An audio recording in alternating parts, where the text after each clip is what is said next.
নমস্কার বন্ধুরা, কেমন আছেন সবাই? আশা করি সবাই খুব ভালো আছেন। আজকে আমি আপনাদের সঙ্গে শেয়ার করব মাছের টকের রেসিপি, এবং সেই জন্য আমি বাগানে চলে এসেছি ওলকপি তুলতে। ওলকপি দিয়ে মাছের টক খুবই সিম্পল একটা রেসিপি। আমি এখানে 5 পিস কাতলা মাছ নিয়ে নিয়েছি। প্রথমে এই মাছগুলোকে ভালো করে নুন হলুদ মাখিয়ে রেখে দেব। সবসময় মাছের ঝাল ঝোল এগুলো একঘেয়ে লাগে খেতে, সেই জন্য মাঝে মাঝে বানিয়ে ফেলি মাছের টক। তো এই মাছের টকটা করব আমচুর দিয়ে। আমচুরগুলোকে একটু হালকা গরম জলে ভিজিয়ে দেব। এরপর কড়াইতে তেল দেব। তেলটা গরম হয়ে গেলে এইভাবে যদি খুন্তি দিয়ে নেড়ে নেওয়া হয় তাহলে মাছগুলো আর কড়াইয়ের সঙ্গে জড়িয়ে যাওয়ার চান্স থাকে না। এরপরে এক এক করে মাছগুলো ভেজে নেব। আমি এখানে কাতলা মাছ ব্যবহার করেছি, আপনারা চাইলে রুই মাছ বা মৃগেল মাছ এগুলো দিয়েও এই মাছের টক করতে পারেন। একদিক ভালোভাবে ভাজা হয়ে গেলে অন্য দিকটা ঘুরিয়ে আবার ভালো করে ভেজে নেব।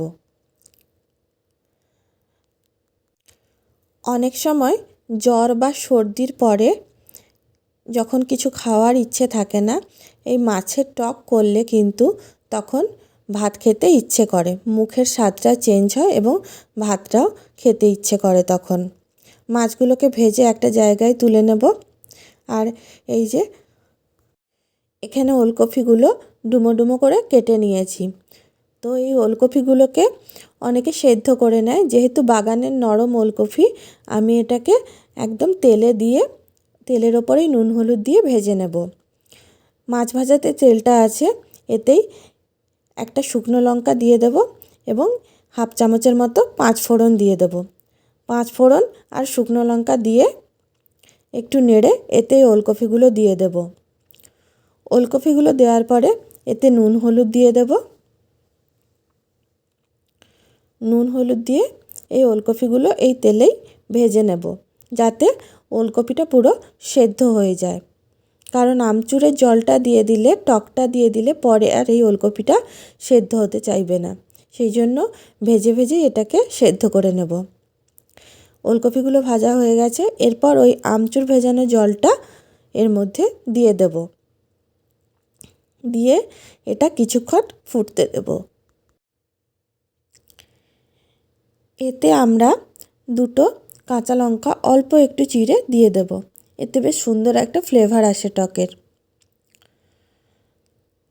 টকটা যখন ফুটে গাঢ় হয়ে আসবে, এর মধ্যে দেব আমরা সর্ষে বাটা।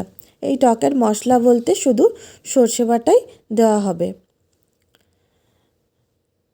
টকটা ভালোভাবে ফুটে গেছে, এরপর মাছগুলো দিয়ে দেব এবং সর্ষে বাটাটা দিয়ে বেশিক্ষণ ফোটাবো না, সেই জন্য সর্ষে বাটাটা একদম শেষে দেব। মাছগুলো দিয়ে কিছুক্ষণ ফোটানোর পর সর্ষে বাটার জলটা একটা ছাঁকনির সাহায্যে ছেঁকে দেব।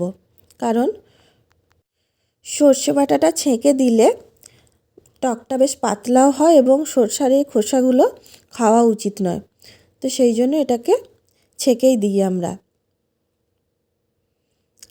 সর্ষে বাটা দেওয়ার পরে টকটাকে আরও একটু ফুটিয়ে নেব।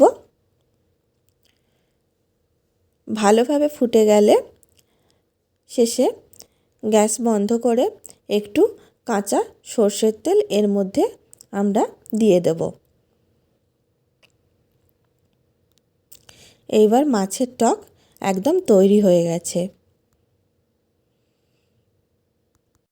কন্টিনিউ ঝাল ঝোল খাওয়ার থেকে মুখ চেঞ্জের জন্য একদিন আপনারা এই টকের মেনুটা বাড়িতে বানিয়ে দেখবেন, এটা খেতে খুব ভালো লাগে। কেমন লাগলো আজকের রেসিপিটা জানাবেন বন্ধুরা। নমস্কার।